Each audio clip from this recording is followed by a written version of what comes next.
কৃতদাসী, কৃতদাসীদের চেহারা ঢাকা নিষেধ, চুল চেহারা ঢাকা নিষেধ কৃতদাসীদের। হযরত ওমর পিটাইতেন রাস্তায়, এই দাসী তুই চেহারা ঢাকলি কেন? তুই কি সম্ভ্রান্ত? তুই কি স্বাধীনা? চেহারা ঢাকবে, মাথা ঢাকবে, জিলবাব দিয়ে সর্বশরীর ঢাকবে, এটা হলো সম্ভ্রান্ত স্বাধীনা নারীর ভূষণ। যারা কৃতদাসী আল্লাহ তাদেরকে সহজ করেছেন, এরা হাটে যায়, ঘাটে যায়, খেতে কাজ করে, পুরুষের মতো অনেক সেবা দিতে হয় ওদের। এই জন্য তাদের জন্য চেহারা, চুল ইত্যাদি ঢাকা এটা জরুরি না। তাদের আওরা হলো পুরুষের মতো নাভি থেকে হাঁটু এরকম, তাদের আওরা হলো পুরুষের মতো নাভি থেকে হাঁটু এরকম। বলতে যাচ্ছি, সেটা আপনি জানেন কিনা জানি না, দাসীদের জন্য পর্দা ফরজ নয়। এমনকি ওমর রাদিয়াল্লাহু তাআলা আনহুর ইতিহাস খুললে দেখবেন, দাসীরা যদি ওমর রাদিয়াল্লাহু তাআলা আনহুর যুগে পর্দা করত, তো ওমর রাদিয়াল্লাহু তাআলা আনহু তাদের শাস্তির ব্যবস্থা করত। কৃতদাসীর সাথে সবার ছাড়া বিয়ে ছাড়া সবাস করা যায়। কৃতদাসীর সাথে সবার ছাড়া বিয়ে ছাড়া সবাস করা যায়। মূলত আসলে কৃতদাসী তারা স্ত্রীর মতোই। জিহাদের মাধ্যমে আমরা যদি পরাস্ত করতে পারতাম কাফেরদেরকে, তাহলে ওদের মহিলাদেরকে দাসী করে গ্রহণ করা যেত। আর এতটাই কল্যাণ আছে। এটা শুধু ভোগের কারণে গ্রহণ করতাম তা কিন্তু নয়। যেই সমস্ত মহিলারা এখন ফ্রিডম ভাবে চলাফেরা করতেছে, এরা যদি মুসলিমদের আন্ডারে চলে আসে, আল্লাহ সুবহানাহু ওয়া তাআলা এদেরকে দাসী বানিয়ে এদেরকে হত্যা করে দিতে আল্লাহ চাইলে বলতে পারতো যে এদেরকে হত্যা করো পুরুষদের মতো, কিন্তু কেন করেনি? আল্লাহ সুবহানাহু ওয়া তাআলা এদের উপরে দয়া করেছে। এরা শুরু করে দিচ্ছি মহান আল্লাহ পাকের নামে, যিনি পরম করুণাময় এবং অত্যন্ত দয়ালু। এই যে উনি বলতেছেন কৃতদাসীদের জন্য এক আইন আর সম্ভ্রান্ত লোকের জন্য আর এক আইন। আল্লাহ কি কোরআনে এই ধরনের কোনো আইন দিয়েছে আলাদা আলাদা, যে এগুলো হচ্ছে সম্ভ্রান্ত পরিবারের আর এগুলো হচ্ছে দাস দাসীদের জন্য? উমরে কইছে, আবু বকরে কইছে, এগুলো তো হলো পরের বিষয়। আগে দেখতে হবে কোরআনে কি বলেছে, কোরআনে কি এমন ধরনের কোনো আইন আছে কি না, যে সম্ভ্রান্তের জন্য আলাদা আর গরিব মিসকিনদের জন্য আলাদা আইন। কোরআনে এসেছে মানুষের জন্য, সমস্ত মানুষের জন্য। এখানে আল্লাহ আলাদা কোনো আইন তৈরি করে নাই। তাহলে এই আইন কে তৈরি করলো? মানুষ। তাহলে কি মানুষের আইন মানবো না আল্লাহর আইন মানবো? এই আইন দ্বারাই নারীদেরকে পর্দা আবদ্ধ করে, যা কোরআনের নির্দিষ্ট আইনের বাহিরে গিয়ে। কোরআনে কতটুক পর্দার কথা বলা হয়েছে সেটা কোরআনে বলে দিয়েছে, সবাই জানে। আবার কেউ যদি না জানে জেনে নিতে পারেন। কিন্তু তারা যে পর্দার কথা বলে সেটা কোরআন বিরোধী।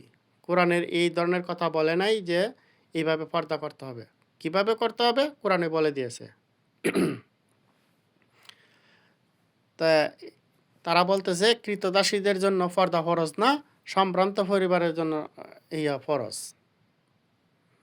তাহলে কি কোরআন আইছে শুধু আবু জাহেল, আবু সুফিয়ান, মুগিরা, সাইবা, উতবা, সম্ভ্রান্ত পরিবার এদের জন্য না?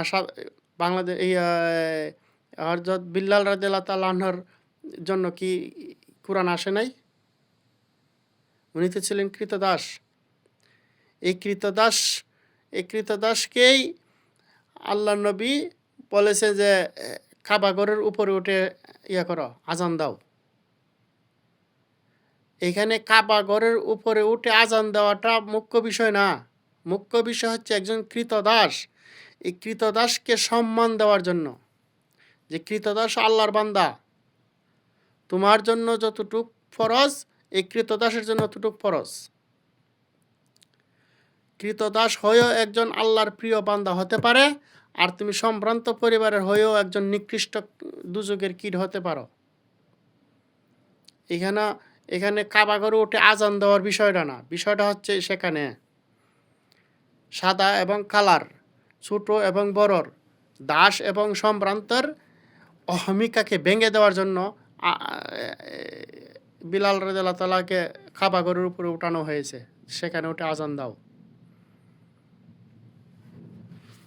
তাহলে এই ভিতরের বিষয়গুলা তারা বুঝবে না, মানুষকে বুঝতেও দেবে না, কারণ বুঝতে দিলেই তাদের জারি সব ফাঁস হয়ে যাবে। পর্দা সম্বন্ধে একটু বলে নিই, কারণ বর্তমান পরিস্থিতিকে ১৫০০ বছরের আগের অবস্থানে নিয়ে গেলে সে সমাধান দেওয়া সম্ভব নয়, কারণ তখনকার সময়ে কাপড়ই ছিল না। সম্ভ্রান্ত পরিবার ছাড়া কাপড় খুব দুর্লভ বিষয় ছিল। তারপরে যেমন দেখুন, বর্তমানে যারা বিদেশ আছে, প্রবাসে আছে, আর 30 বছর আগের প্রবাস একরকম ছিল না। কারণ 30 বছর আগে কোনো পরিবারের একটা লোক মারা গেলে এই খবরটা দিতে গেলে তাকে 1 মাস অপেক্ষা করতে হতো। তাহলে এই বর্তমান পরিস্থিতিতে একটা লোক দেশের প্রতিটা মানুষের খবর প্রতি সেকেন্ডে সেকেন্ডে এবং চোখের সামনে দেখতে পায়। এই বর্তমান পরিস্থিতিতে 30 বছর আগেকে বিচার করা সম্ভব না। বর্তমানে যারা প্রবাসে এসেছে তারা 30 বছর আগের কথা বললে তারা বলে যে এগুলা কল্পনা, এগুলা গল্প। তাহলে এই পর্দাটাও ছিল এরকমই। আল্লাহ সুবহানাহু ওয়া তাআলা মানুষের উপর কোনো কিছু ছাপিয়ে দেয় না। কারণ কাফরেরই ব্যবস্থা নাই, তাকে কি করে এইভাবে আপাতক মস্তক সব ডাকতে হবে, এই ধরনের আইন দিবে আল্লাহ? সম্ভব না। এবং সম্ভব না। মুসলমানদের হাতে তখন কাপড় বোনার মতো ব্যবস্থাও ছিল না। এই ব্যবস্থাগুলো কে করেছে? চীন করেছে প্রথম। তাহলে আচ্ছা, অনেক কথা এর আগে কথা বলেছি এই ব্যাপারে, পর্দার ইয়ের ব্যাপারে। কারণ চীনে প্রথম আবিষ্কার করে কাপড়, তখন মুসলমান আজকের থেকে বোধহয় 4000 বছর আগে। তাহলে 4000 বছর আগে। তাহলে এই মুসলমানকে আল্লাহ এই বিধান দিয়েছে, আর মুসলমানের ফরজের রক্ষা করার জন্য বিধর্মীদের হাতে দিয়েছে এই আইন। তাহলে যাই হোক, এটা হলো অন্য বিষয়।